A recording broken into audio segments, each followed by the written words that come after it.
फरवरी का महीना शुरू हुआ तो यूपी में शूद्र वाली सियासत तूफानी रफ्तार पर थी। अखिलेश लगातार शूद्र वाले मुद्दे पर मोर्चा खोल कर बैठे थे। जहां भी जाते अपने शूद्र राग से भाजपा को घेरते। ऐलान यहां तक कर दिया कि जब सदन की कार्यवाही शुरू होगी तो शूद्र पर सीएम से सवाल पूछेंगे। रामचरितमानस पर और खासकर शूद्र पर मैं सीधा मुख्यमंत्री से पूछूंगा कि भाई मुख्यमंत्री जी बताएं हमें सदन में कि शूद्र कौन कौन है।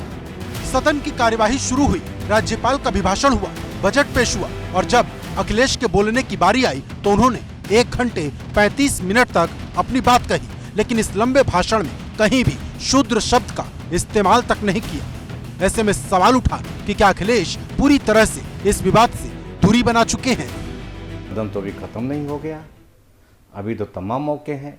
अभी तो माननीय राज्यपाल महामहिम राज्यपाल जी के भाषण पर चर्चा हो रही थी, बजट पर चर्चा होगी। सदन में तमाम ऐसे अवसर आते हैं कि जब हम अपनी बात कह सकते हैं और पूछ भी सकते हैं, सरकार से जवाब ले सकते हैं। सवाल सरकार की जिम्मेदारी है विपक्ष के हर सवाल का जवाब देना। कि इनको पता चल गया कि ये उल्टा दांव पड़ गया है और इसलिए योगी से क्या, उन्होंने सारे अपने कार्यालय के सामने जो उनके पोस्टर लगे थे वो हटा दिए, होर्डिंग्स लगी थी वो हटा दी और जिस मुद्दे को वो बड़े ज़ोर शोर से उठाना चाह रहे थे उस मुद्दे को भी उन्होंने ठंडे बस्ते में डाला, क्योंकि उनको समझ में आ गया था कि योगी से सवाल पूछा तो ये बड़ा मुद्दा बन जाएगा। अखिलेश भले ही सदन में शूद्र पर खामोश रहे हों, लेकिन सीएम योगी को ये मुद्दा याद था। यही वजह रही कि जब सीएम ने सदन में अपनी बात रखनी शुरू की तो अखिलेश को शूद्र का मतलब विस्तार से समझाया, साथ ही अंबेडकर के मुद्दे पर भी चुभने वाला वार किया। ढोल गंवार सूत्र पशुरानी सकल ताड़न के अधिकारी। अब ये सीख से है, शिक्षा से है। तो मैंने शुरू में इसी बात को कहा ना, विरासत में नहीं मिलती। एक वाद्य यंत्र है, गंवार का मतलब अशिक्षित से है, शूद्र का मतलब श्रमिक वर्ग से है, किसी जाति विशेष से नहीं है। और बाबा साहब भीमराव अंबेडकर भी इस बात को कह चुके हैं कि दलित समाज को आप शूद्र मत बोलो। और आपने तो बाबा साहब भीमराव अंबेडकर जी के प्रति किस प्रकार का व्यवहार किया था तो जग जाहिर है।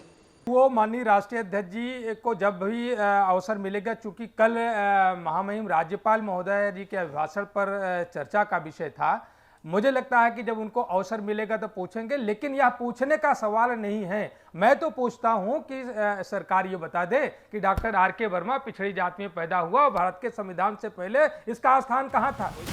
सीएम योगी ने सिर्फ शूद्र वाली बात को ही साफ नहीं किया, बल्कि उन्होंने रामचरितमानस की उस चौपाई पर भी खुलकर बयान दिया जिसे समाजवादी पार्टी दलित पिछड़ों का विरोधी बताती थी। सीएम ने ताड़ना शब्द की संदर्भ सहित व्याख्या कर डाली। इस बात को जानते हैं कि रामचरितमानस अवधि में रची गई और अवधि का एक वाक्य है कि भैया इतनी देर से कैका ताड़त आहा। आप कुछ बताएंगे इसका अनुवाद क्या है? ताड़त का मतलब क्या है इसमें? क्या मारने से है, क्या देखने से है? बुंदेलखंडी में भी एक वाक्य में बता दे रहा हूं, देखिए शब्द वही है, भैया मोरे लड़कन को ताड़े रखियो। इसका मतलब उसका संरक्षण दो, उसको लालन पालन करके जो जिस लायक है उस लायक शिक्षित करो।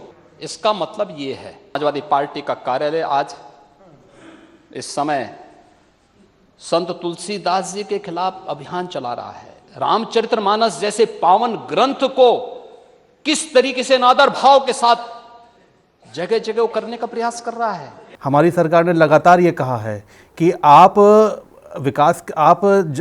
आमजन के मुद्दों को उठाइए, हम जवाब देने के लिए तैयार हैं, लेकिन अगर दिशा भ्रमित करने का काम करेंगे तो फिर सरकार उस तरीके से भी जवाब देगी। समाजवादी पार्टी जिस मुद्दे को जोर शोर से उठा रही थी वो उसी पर घिरती नजर आई, क्योंकि सिर्फ भाजपा के नेता ही नहीं, पार्टी के भीतर भी कई नेता इस विवाद पर पार्टी की लाइन से हटकर बयान दे रहे थे। इस मुद्दे पर खुलकर बोलने वाली ऋचा सिंह और रोली तिवारी मिश्रा को पार्टी से निष्कासित भी किया गया, लेकिन पार्टी के भीतर बवंडर का आकार बड़ा होता तो इससे पहले ही अखिलेश ने अपनी रणनीति पर पूर्ण विराम लगा दिया। अध्यक्ष जी कि जिस उत्तर प्रदेश पर देश और दुनिया के लोगों ने भरोसा करके 34 लाख करोड़ के प्रस्ताव पर साइन किए हों, उसका मखौल उड़ाना मेरे ख्याल से उत्तर प्रदेश की जनता का अपमान करना है। अपने क्षेत्र की समस्याओं को, प्रदेश के जो बड़े मुद्दे हैं उन पर चर्चा होनी चाहिए और किसी भी तरह की राजनीति जो अलगाववाद पैदा करे, तुष्टीकरण पैदा करे, ये प्रदेश के भविष्य के लिए ठीक नहीं है। रामचरितमानस लाखों करोड़ों लोगों की आस्था का विषय है और कई दिनों के बाद अखिलेश को समझ आया कि सियासत में इस मुद्दे को उठाना जोखिमों के अधीन हो सकता है, क्योंकि बात सिर्फ विचारधारक तक सीमित नहीं थी। इस मुद्दे के चलते पार्टी में टूट की स्थिति तक बनती जा रही थी। पार्टी की सवर्ण नेता खुद को असहज महसूस करने लगे थे।